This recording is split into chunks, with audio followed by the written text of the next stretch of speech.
Hi everyone. A client of mine recently shared something quite interesting with me. Here it is. A leading PSU bank is currently advertising what almost sounds too good to be true. Up to 14.08% annual return in US dollars through a 5-year leveraged FCNR structure for NRIs. See this and realize what I'm saying. The underlying 5-year FCNR deposit rate is 6%, which itself is attractive. But here's where it gets interesting. You bring roughly $1 lakh and the bank is willing to lend you another $9 lakh, 9 times your own capital. Your total FCNR deposit therefore becomes approximately $1 million. And here's the surprising part. The bank pays you 6% on that $1 million deposit while charging you only 5.4% on the $9 lakh loan. In other words, you're borrowing at a lower rate than you're earning, and leverage magnifies that small difference. That's how the bank arrives at an advertised average yield of around 14.08% on your own capital. But why would a bank lend you 9 times your money and charge you less than what it pays you? Is 14.08% really compounded return, or is there more to that headline number? How safe is that structure? What happens if you exit early? Is the return really tax-free for them? And importantly, what is RBI doing behind the scenes that make an offer like this possible? That's exactly what we are going to decode in this video. Let's start with the basics. FCNR stands for Foreign Currency Non-Resident Bank Deposit. It allows eligible NRIs, PIOs and OCI cardholders living overseas to keep a fixed deposit with an Indian bank in foreign currency instead of converting the money into rupees. So if you invest in a dollar FCNR deposit, your investment and maturity proceeds remain in dollars, unlike an NRE deposit, which is rupee denominated. That means you don't take INR currency risk on your dollar principal and interest. FCNR deposits are available for 1 to 5 years in permitted foreign currencies, and funds can generally come through an overseas remittance or eligible NRE and FCNR balances. To understand this offer, first understand what was happening to foreign flows. Just look at these numbers. Foreign portfolio investors withdrew around 1.66 lakh crore rupees from Indian equities during the whole of 2025. But by around the middle of June 2026, the outflow had already reached approximately 2.87 lakh crore rupees, substantially more than the entire previous year. Against this backdrop, RBI introduced a special swap facility to encourage longer tenure foreign currency inflows through FCNR deposits. And once you understand this RBI swap facility, these unusually attractive FCNR rates start making much more sense. So how can banks suddenly offer these kind of dollar deposit rates? Normally, when a bank raises foreign currency deposits and ultimately deploys those funds in India, managing the currency exposure has a cost, which is the cost of hedging. Under RBI's special facility, eligible foreign currency deposits can now be swapped with RBI on concessional terms. In simple language, RBI is taking away a major part of exchange rate hedging burden that banks would otherwise have to bear. These deposits also get certain regulatory concessions, including CRR and SLR exemptions. So these attractive FCNR rates haven't appeared out of nowhere. The RBI swap facility and these concessions significantly improve the economics for banks.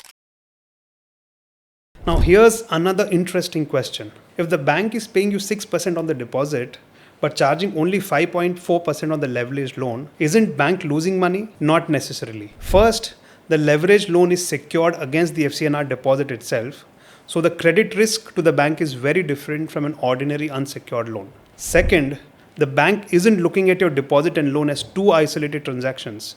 It is raising a larger pool of foreign currency funding that can be deployed elsewhere and earn better margins on it.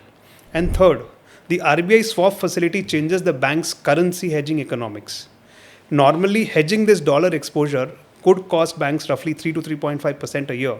Under this special facility, RBI is effectively absorbing currency hedging burden, significantly reducing the bank's cost. And that saving is one of the key reasons banks are able to offer such unusually attractive FCNR deposit rates today. So don't think of this simply as the bank paying 6% and earning 5.4%.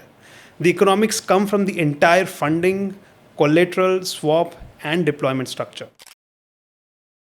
Interestingly, This isn't the first time India has done something like this. Take a look at this article from 2013. At that time too, the rupee was under severe pressure and RBI introduced a special concessional swap window for FCNR deposits and banks aggressively mobilized NRI dollar deposits. And here's what's particularly interesting. Leveraged FCNR structures existed even then. Banks were offering loans against these deposits, allowing investors to magnify the return on their own capital. The financial press actually called it the FCNR golden goose. So although today's rates and structure are different, the basic concept of using attractive FCNR rates and leverage isn't something completely new.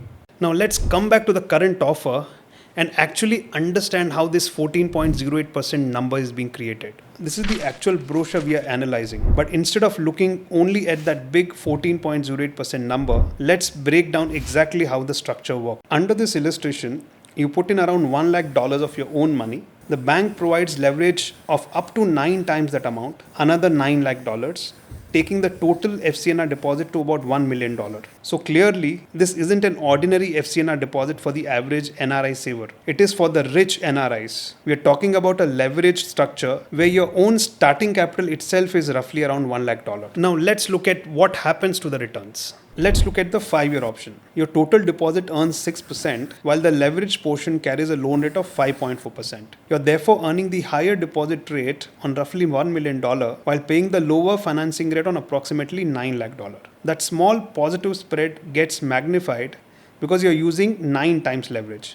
And that's how the bank arrives at the advertised 14.08% average yield on your own capital. You can also see that the 3-year advertised average yield is 10.16%, the 4-year yield is 12.01%, and the 5-year number raises to 14.08%. But now comes probably the most important point in this entire video. Is 14.08% really your CAGR? The brochure calls 14.08% an average yield. It does not call it a CAGR or XIRR. And those are not necessarily the same thing. To calculate the actual return on this leverage structure, we need to know exactly how the loan interest is serviced, whether these are interim cash flows, how charges are applied, and precisely what you receive at maturity after settling the loan. The brochure alone does not give us enough information to calculate that investor level XIRR with certainty. So don't simply assume that 14.08% average yield means your money compounds at 14.08% every year. Before investing, ask the bank for these 3 things in writing: the actual XIRR or CAGR on your own capital, the complete cash flow schedule, and the final net maturity amount after settling the loan in all charges. Because ultimately that's the return you should compare with another investment, not simply the 14.08% printed on the brochure. And one more important point, this should genuinely be the NRI's own investment. Simply routing a resident family member's money through an NRI account can create FEMA, tax and ownership issues. And if you're converting rupees into dollars just to enter this structure, currency movements can eat into or even wipe out the extra return. This works best when you already have foreign currency funds overseas. Let's talk about safety. An FCNR deposit is a contractual liability of the bank. So you still carry bank credit risk just as you do with any other bank deposit. But with a large public sector bank, investors may consider that risk relatively low because of its size, systemic importance, and government ownership. FCNR interest is exempt from Indian income tax for a non-resident and can also remain exempt for an individual who is resident but not ordinarily resident, subject to the applicable conditions. But don't interpret tax-free in India as tax-free everywhere. Your country of tax residence can completely change the economics.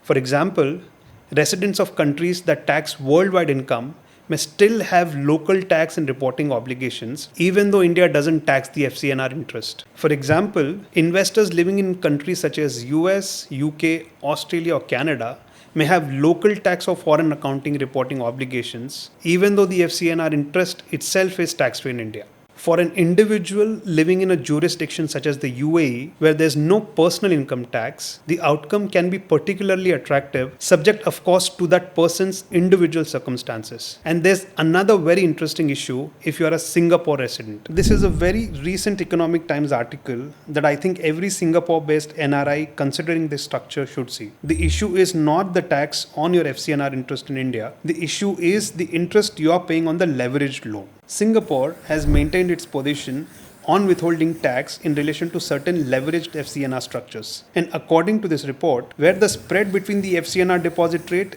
and the loan rate is already thin, a 10% withholding tax on the loan interest on a tax grossed up basis can potentially wipe out the effective return from the leverage, and in some cases could even make the leverage return negative. So something that initially looks like a small tax technicality can completely change the economics of the product. The precise treatment can depend on how the financing is structured and which entity or branch is receiving the interest. And this is exactly why you cannot evaluate this product only by looking at 14.08% headline. If you're a Singapore resident, or for that matter living in any other country, ask what tax applies where I live, which entity is giving me the loan, is there withholding tax on my interest payment, and after all of that, what is my actual post-tax return?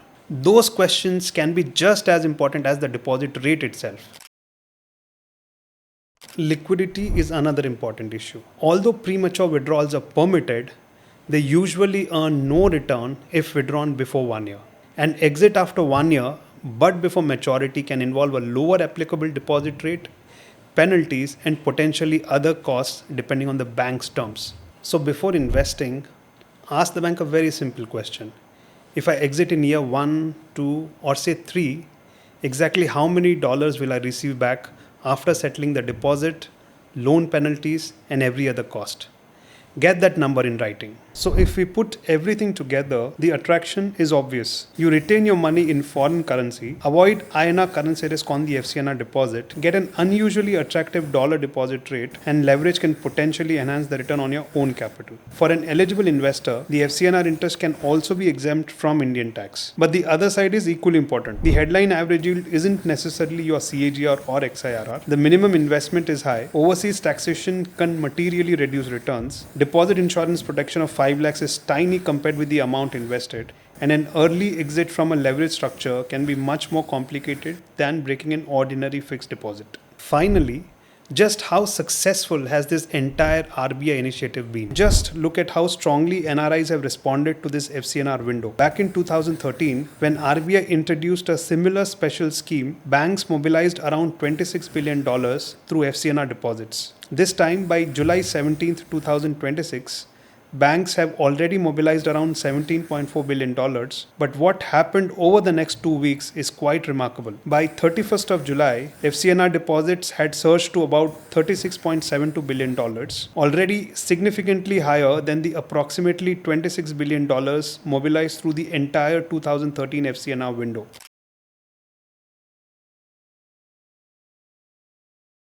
So in a very short period, the current FCNR program has already surpassed the famous 2013 mobilization. And that tells you just how strongly NRIs have responded to these attractive dollar deposit rates. So what's the bottom line on this leveraged FCNR opportunity?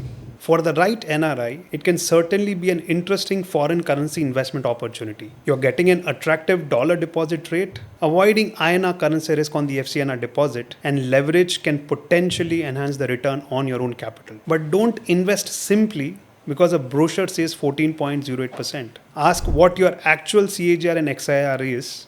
Understand exactly how the loan interest is calculated and paid. Check what happens if you exit early. And most importantly, check the tax treatment in the country where you live. This is very crucial. If all of those pieces work in your favor, the leverage structure can potentially make sense for the right investors. Ultimately, evaluate the return that actually reaches you after financing costs, taxes, charges, and all other cash flows, not just the 14.08% printed on the brochure. If you found this useful, do subscribe.